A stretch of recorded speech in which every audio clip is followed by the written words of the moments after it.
Album में एक आध फोटो तो होगी ना? नहीं है बचपन की? बोलो है या नहीं? होगी ना?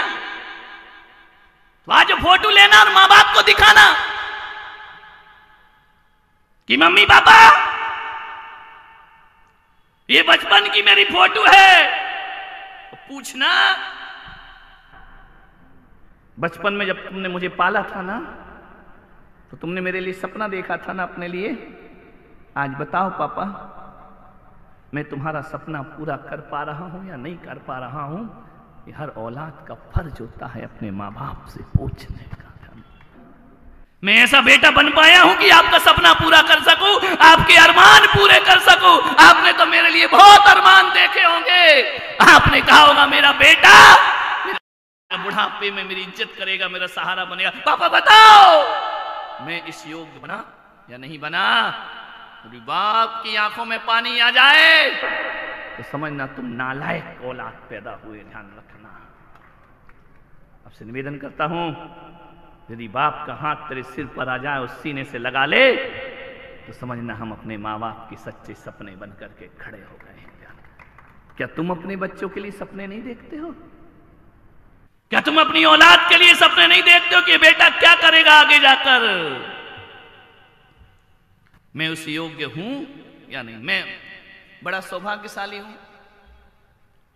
ये बात अलग है कि बचपन में मेरे पिता का साया मेरे ऊपर से उठ गया, लेकिन मैं कह सकता हूं कि मैं बड़ा होकर 23 साल में 22 साल में जब मैंने संन्यास लिया, मैंने आचार्य पुष्पदंत सागर को अपना पिता मान लिया। ध्यान रखना। वो शायद जो एक पिता अपने बेटे की ख्वाहिशें पूरी नहीं कर सकता, वो मेरे गुरु आचार्य पुष्पदंत सागर ने मेरी पूरी की है।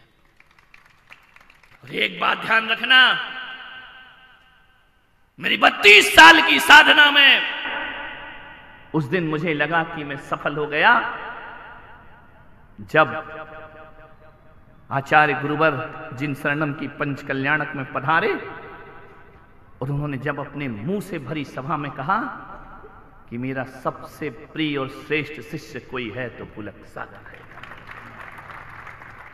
भरी सभा में उन्होंने कहा, हजारों लोगों ने देखा, उन्होंने कहा नहीं इसके जैसा शिष्य मैंने बहुत शिष्य बनाए, इसके जैसा शिष्य नहीं है कोई मेरा, इसके जैसा शिष्य नहीं, ये मेरा बेटा है। ये आचार्य पुष्पदंत सागर ने मेरा हाथ पकड़ के भरी सभा में बोला।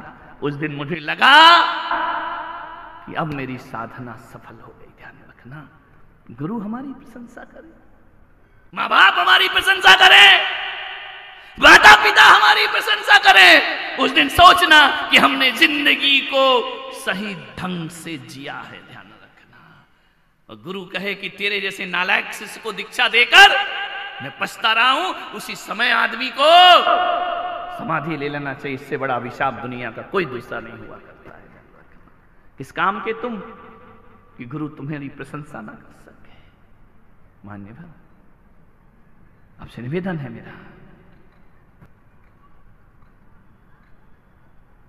मेरे गुरुजी ने एक दिन मुझसे पूछा कि पुलक सागर बताओ, जब मेरी सफलताओं को देखा, जब जिन शरणम तीर्थ को देखा, उन्होंने देखते ही कहा ये तीर्थ एक दिन विश्व में नाम रोशन करेगा। ये पहला आशीर्वाद था उनका, उस तीर्थ में पांव रखते ही। ध्यान रखा, पहला आशीर्वाद। उन्होंने कहा बताओ दुनिया में सबसे ज्यादा शक्तिशाली कौन है? मैंने कहा गुरुदेव सबसे ज्यादा शक्तिशाली मैं पुलक सागर। गुरुजी ने कहा इसको अहंकार आ गया, ये कह रहा सबसे ज्यादा शक्तिशाली मैं हूं। उन्होंने कहा तुम इतनी बड़ी बड़ी बातें बोलने लगे हो, मैं गुरु हूं, मैं तुमसे पूछ रहा हूं कि सबसे ज्यादा शक्तिशाली कौन है? मैंने कहा गुरुदेव सबसे ज्यादा शक्तिशाली मैं पुलक सागर हूं। तो बोले अहम आ गया तुम्हारे अंदर? मैंने कहा नहीं गुरुदेव, मैं सबसे ज्यादा शक्तिशाली इसलिए हूं क्योंकि मेरे ऊपर तुम्हारा आशीर्वाद है। ध्यान रखना, जिस गुरु का हाथ मेरे सिर पर होगा मैं दुनिया में सबसे ज्यादा शक्तिशाली बन जाऊंगा। गुरुजी ने कहा तुम बहुत बड़े हो गए हो। मैंने कहा बड़ा नहीं, मैं घड़ा हो गया हूं। घड़ा कितना बड़ा होता है? बोले तुम घड़ा हो गए? मैंने कहा हाँ, लेकिन गुरुदेव मैं कितना भी बड़ा घड़ा क्यों न बन जाऊं, लेकिन घड़े के मुंह पर यदि कोई ढक्कन है तो पुष्पदंत सागर का ढक्कन है, जिसे वो बड़ा घड़ा अपने सिर पर लेकर घूमता है। और ऐसे ढक्कन है आप कि मेरे भीतर के पानी को निर्मल रखते हैं, और कोई फूल पत्ते धूल ना आ जाए, मेरे सिर पर ढक्कन बनकर रहते हैं। ऐसा गुरु मैंने अपनी जिंदगी में प्राप्त किया। माँ बाप ऐसे ही ढक्कन है जो तुम्हारी जिंदगी के अंदर बुराइयों को रोकते हैं। मेरे भाई, आपसे मैं आग्रह करता हूं, अंतिम चीज कहता हूं कि 12 बजे रात को आश्रम में बैठी एक महिला अपने बेटे को फोन लगाती है, दूसरे से फोन मांग। बेटा कहता है, क्या है मां, 12 बजे रात को तुझे क्या जरूरत है? आश्रम में रह रही है ना, अब क्यों मुझे परेशान करती है? मां ने कहा, बेटा मुझे माफ करना, आज 12 बजे रात को मेरा फोन लगाने का मन हुआ, इसलिए मैंने तुझे फोन लगाया, तेरी नींद हराम हो गई। बोले, मैं सो नहीं रहा हूं, लेकिन 12 बजे फोन क्यों लगाती है तू? बेटा इसलिए आज तेरा जन्मदिन है, ध्यान रखना। इस वृद्धाश्रम में भी मैं तेरा ये दिन नहीं भूल पाई। तू भले फ्लैट में रहता हूं, मैं वृद्धाश्रम में रहती बेटा। अरे ठीक है ना मां, रात को ही फोन लगाने की क्या जरूरत थी? पूरी नींद हराम कर दी मेरी, कल सुबह भी बोल सकती थी ना। उस मां ने कहा, बेटा मुझे माफ कर दे, मैं ज्यादा इमोशनल हो गई, कंट्रोल नहीं कर पाई। लेकिन एक बात बता बेटा, एक फोन ने तेरी नींद हराम कर दी। जब तू 12 बजे रात को पैदा हुआ था, तूने मेरी रात हराम की थी बेटा, ध्यान रखना। मैं रात भर जगी थी उस पीड़ा, उस दर्द को लेकर। आज की रात में घंटों तड़पी थी तुझे जन्म देने के लिए बेटा। कोई बात नहीं, मुझे माफ कर। लानत ऐसी औलाद पर जो अपने मां बाप की दर्द को नहीं समझते हैं। बेकार है ऐसी औलाद। मान्यवर, एक लड़की ने देखा कि मेरा भाई मेरी मां को इस तरह से सताता है।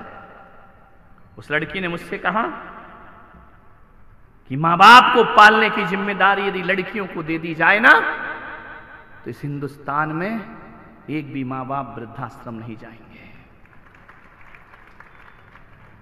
लेकिन मैंने पुलक सागर ने उस लड़की से कहा कि बेटी, यदि हर बेटी मां बाप, सास ससुर को अपना मां बाप समझ ले ना, तो एक भी मां बाप वृद्धाश्रम नहीं जाएंगे।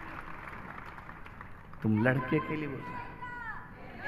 हर मां, हर बहू अपने मां, सास ससुर को, अपने मां बाप का सम्मान दे। बेटी तो नहीं, बहू की जिम्मेदारी है ये। मां बाप को पालना बेटियों की जिम्मेदारी नहीं होती है।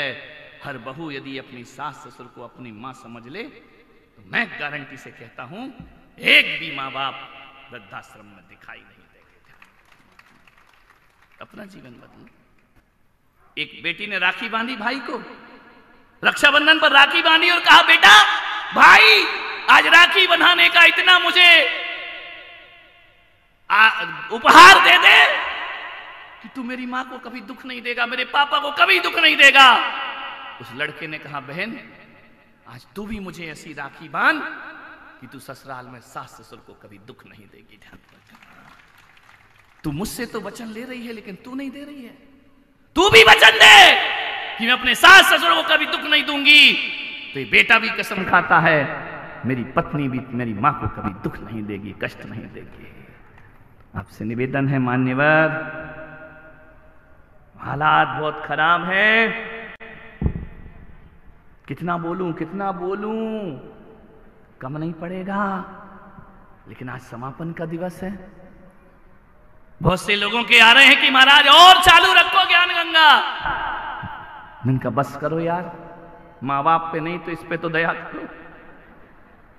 बोले महाराज आप बोलते हो तो घड़ी में देखने का मन नहीं करता, लगता सुनते जाएं सुनते जाएं। मैंने कहा भाई, ढोलक से जो धुन निकली वो सबने सुनी है, और ढोलक पे जो बीत रही वो किसको पता है। वो कितना पिटती है बेचारी तुम्हें नचाने के लिए, ध्यान रखना। लेकिन मैं सलूम्बर आया, ना जाने अभी सभा दोबारा लगेगी या नहीं लगेगी, लेकिन मैं सलूम्बर आया और मैंने यहां आकर के एक दिन और कहा था कि अच्छा वक्ता बनना बड़ी बात नहीं, अच्छा श्रोता बनना बहुत बड़ी बात। ऐसे श्रोता हर जगह मिला नहीं करते हैं जो श्रोता सलूम्बर में प्राप्त हुए।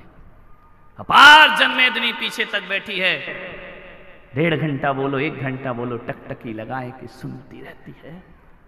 मैं विश्वास के साथ कहता हूं जब तक मेरा भारत संतों को सुन रहा है, दुनिया में उसका कोई बाल बांका नहीं कर सकता है। ध्यान रखें, ये सत्संग होते रहना चाहिए, संतों की सभा लगती रहना चाहिए। मैं अपनी सभा में, इस विराट सभा में, लोग मुझे कहते हैं आप ज्ञानी हैं, संत हैं, पढ़े लिखे, मैं मूर्ख हूं। मैं सलूम्बर आके मूर्ख बन गया। कैसा मूर्ख?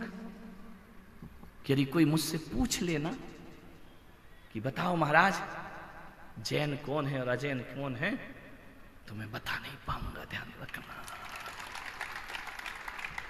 और मैं कहता हूं मेरे भगवान मुझे इतना मूर्ख हमेशा बनाए रखना कि मैं इंसान में भेद ना कर पाऊं। ध्यान रखना, हर इंसान को इंसान समझूं। मेरा जैन धर्म नहीं जन धर्म बन जाए, महावीर के संदेश जगत में पहुंच जाए, जियो और जीने दो का नारा बुलंद हो जाए, मेरा घर, मेरा बोलना सार्थक